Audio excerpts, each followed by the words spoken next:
3 مہینے اور کھینچے چلے جائیں. بیساکھی تو ہو سکتی ہے, ٹانگ نہیں ہو سکتی ڈاکٹر صاحب. 2 بیساکھیاں کہہ لیجیے. اور دوسرا یہ ریلی پاکستانی مقیم ہے جو باہر ممالک میں بیچارے کام کر رہے ہیں اور پیسے واپس, ان 2 بیساکھیوں کے سہارے یہ معیشت چل رہی ہے. اور ریمیٹنسز بھی کہا جا رہا ہے کم ہو رہی ڈاکٹر صاحب. جب سعودی عربیہ کے تیل کی قیمت کم ہوگی, سعودی عربیہ لوگوں کو واپس بھیج رہا ہے, تو یقینی طور پہ یہ کم ہوں گی جو آپ کی ریمیٹنسز ہیں.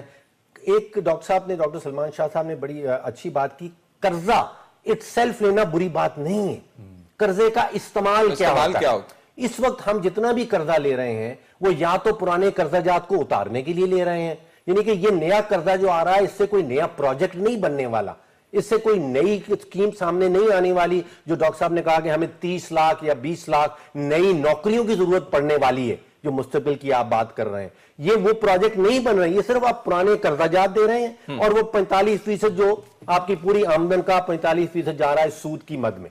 تو یہ کوئی کنسٹرکٹیو کام یہاں پہ نہیں ہو رہا ہے. یہ ایک اور سازش ہو رہی ہے کہ آپ پی ایم ایل این کی حکومت کو کوئی بھی کنسٹرکٹیو کام کرنے کی آپ نے اجازت نہیں دی پچھلے 4 سالوں میں.